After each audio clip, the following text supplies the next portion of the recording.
Times of Sabarkantha. અત્યારે હાલ ઉનાળાની ધોમધકતી ગરમીએ 42 થી 44 ડિગ્રી સાથે રૌદ્ર સ્વરૂપ બતાવી છે। ત્યારે ગરમીથી બચવા માટે લોકો જમવા સાથે ઠંડુ પાણી, છાશ, દહીં વગેરે લઈને ગરમીથી બચવા અનેક પ્રયાસો કરી રહ્યા છે।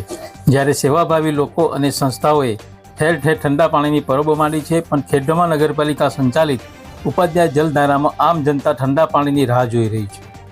સ્વર્ણિમ ગુજરાત 2010ના વર્ષમાં શંકરલાલ રેવાશંકર ઉપાધ્યાય પરિવાર દ્વારા ફ્રીજ સહિત શીતલ ચોકમાં પરબ બંધાવીને ખેડબ્રહ્મા નગરપાલિકાને અર્પણ કરેલ છે।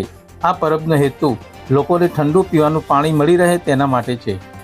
સ્થાનિકોના જણાવ્યા મુજબ આ પરબમાં છેલ્લા 3 વર્ષથી ફ્રીજ બગડી ગયેલ હોવાથી ઠંડુ પાણી આવતું નથી। આ બાબતે વહીવટદાર શાસનથી લઈને હાલના ચૂંટાયેલ પ્રતિનિધિઓ અને ચીફ ઓફિસરને કેટલી વાર રજૂઆત કરવા છતાં કોઈ જ પરિણામ આવ્યું નથી। પણ હાલ ગરમીમાં આજુબાજુના વેપારીઓ દ્વારા ઠંડા પાણીના જગ મૂકવામાં આવ્યા છે। શીતલ ચોક ઉપાધ્યાય જલધારાથી બોલું છું અને 3 વર્ષથી પરબ પાણી ઠંડુ આવતું નથી અને આ સ્વૈચ્છિક રીતે ઠંડા જગના પાણી મૂકીએ છીએ અને એ પાણી વેપારી ભેગા થઈને ફાળો આપી અને જગ ચાલુ કરેલ છે અને પાણી હાલ પ્લાનમાં અંદર શોર્ટ આવે છે।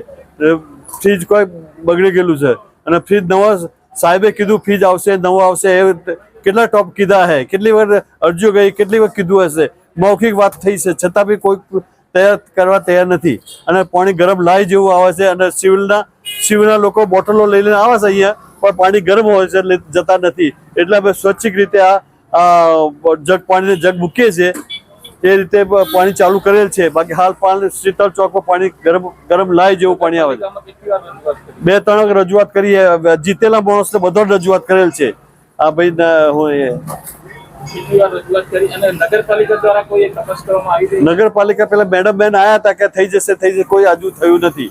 મેડમ બેન આયા હતા, એક બેન હતા બીજા હંગાતે, 2 જણ આયા હતા। પછી નગરપાલિકામાં સાહેબે આયા હતા, જોઈને ગયા કે થઈ જશે, કોઈ થયું નથી। એમને આના ગરમ પાણી છે હાલે એવી જ દશા છે।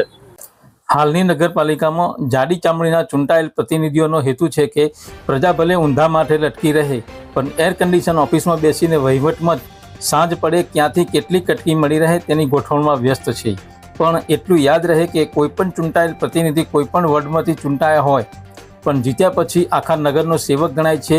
જેથી આ પરબ ચાલુ કરવા કયો પ્રતિનિધિ આગળ આવે છે તે જોવું રહ્યું। Bureau report, times of Sabarkantha.